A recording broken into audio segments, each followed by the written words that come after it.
Well, I think in terms of formulating and implementing policy, the government is still calling the shots for good or for bad. I think in the case of Iraq, you could make a case that many of the shots that have been called by the government thus far have turned out to be bad, if not disastrous. But I don't think you have a case where contractors, despite what people say about the closeness between Dick Cheney and Halliburton, are going around and whispering in Dick Cheney's and George Bush's ear, saying, go there, don't go there, do this, don't do that.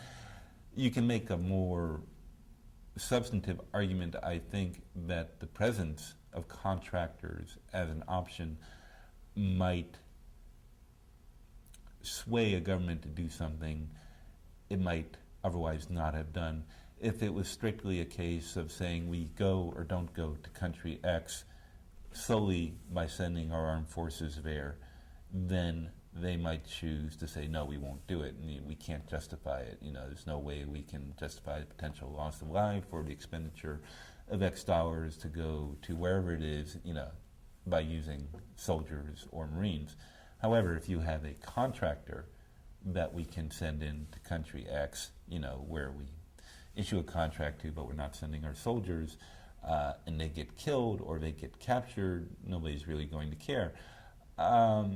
And there's evidence to suggest that's the case. For example, there are three contractor personnel who have been captured by the FARC in Colombia.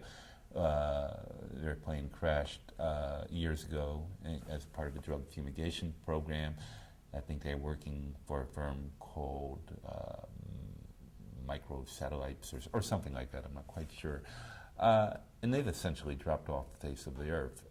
The FARC recently offered to release them, along with many other people, in exchange for members of their group being held by the Colombian government. The Colombian government said no.